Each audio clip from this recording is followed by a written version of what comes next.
Bismillahirrahmanirrahim. Assalamualaikum warahmatullahi wabarakatuh. Oke, kali ini materi kita adalah tentang pengantar agen base model. Pada model berbasis persamaan seperti pada kalkulus 1 dan kalkulus 2 yang sudah dipelajari saat semester 1 dan semester 2, suatu sistem itu dimodelkan dengan sesederhana mungkin sehingga dapat diselesaikan secara analitis maupun matematis. Nah, akhirnya apa?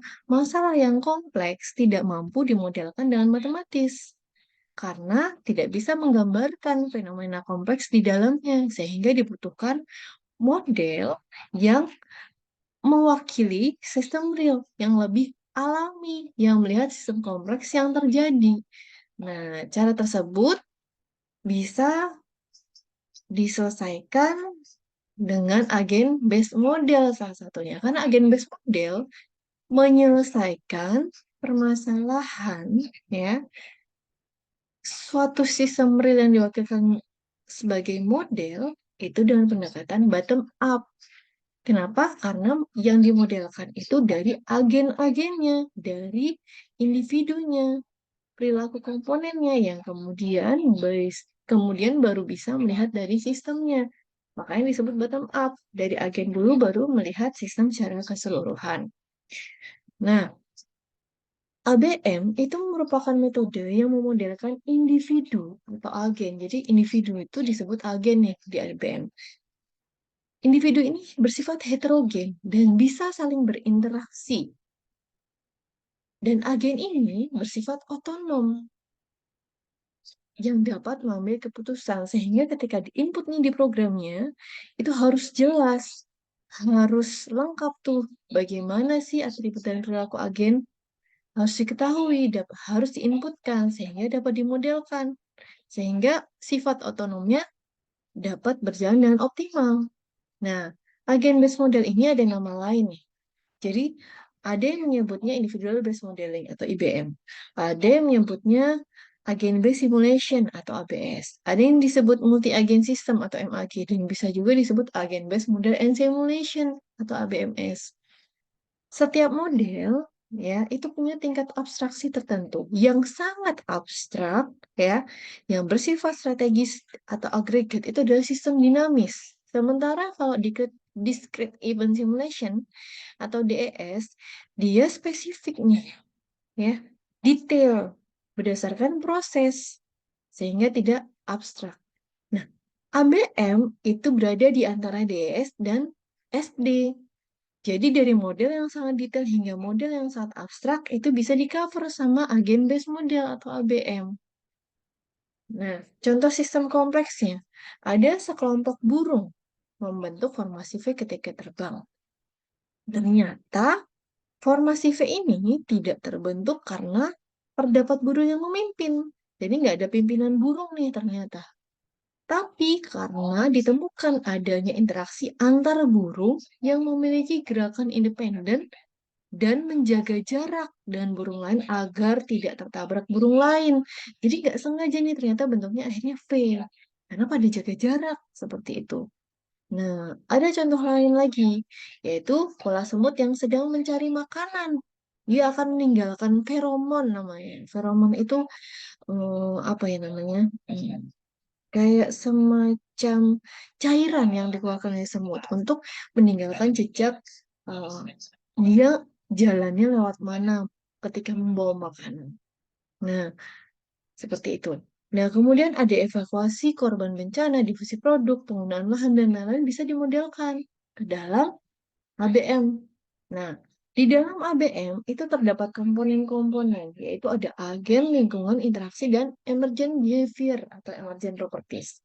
Agen itu adalah individu atau entitas yang punya otonom, bersifat otonom, menjadi unit dasar dari pemodelan dan simulasi.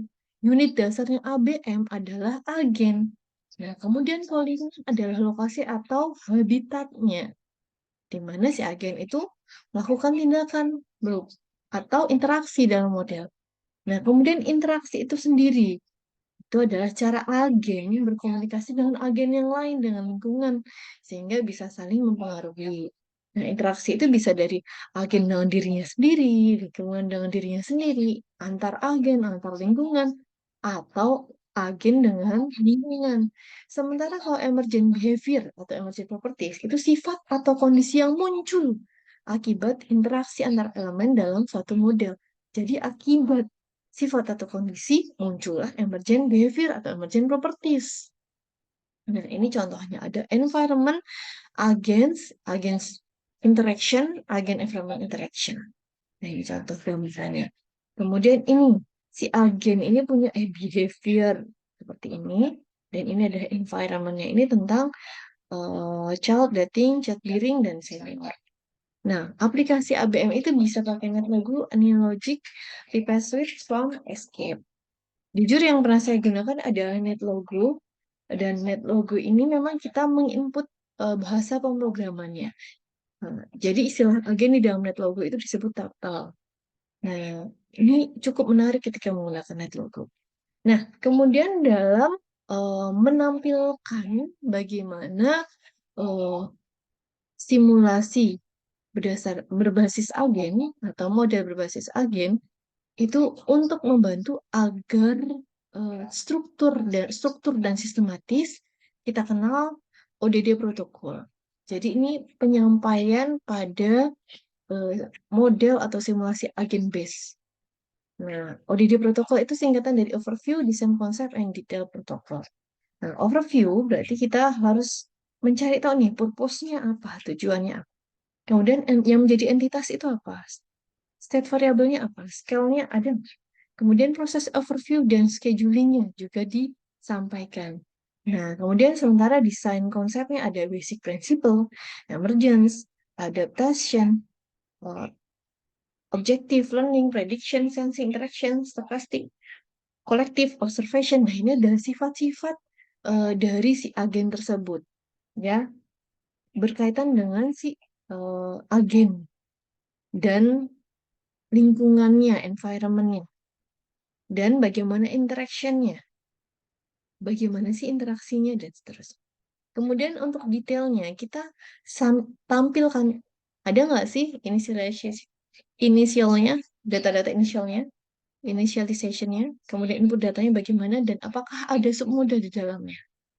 Nah, sesudah kita membuat model, kemudian kita running, nah, langkah selanjutnya adalah melakukan verifikasi dan validasi model. Kenapa? Untuk meningkatkan tingkat kepercayaan sehingga perlu diuji. Parametrisasi itu menjadi proses estimasi nilai dari parameter yang digunakan. Nah, untuk menentukan itu kita bisa trial and error, ya, yang disebut dengan kalibrasi. Nah, langkah-langkahnya seperti membuat model menyerupai observasi, memperkirakan nilai parameter yang tidak didapatkan secara langsung, serta menguji struktur model. Nah, kalau verifikasi model, ini sangat penting ya dalam pembangunan model. Itu harus memastikan apakah model dapat berjalan sesuai spesifikasi yang telah ditentukan. Sesuai nggak sih ketika running atau tidak sesuai? Jadi, perlu dipastikan program tersebut berjalan seperti sesuai dengan semestinya, algoritmanya juga benar, tidak terdapat error. Kemudian, untuk verifikasinya bisa menggunakan teknik structure code walkthrough, structure debugging walkthrough, dan unit testing test case atau scannerers. Nah, kemudian sesudah verifikasi, selanjutnya adalah validasi. Validasi yang digunakan ada mikro dan makro. Kalau mikro terkait kesesuaian perilaku dan mekanisme agen dengan sistem real. Kalau makro tergantung properti agregatnya. Jadi secara agregat itu bagaimana dengan emergent properties yang muncul. Nah, untuk metode validasinya bisa phase validation dan empirical validation. Kalau phase validation berarti dari kata phase ya, dilihat nih visualisasinya.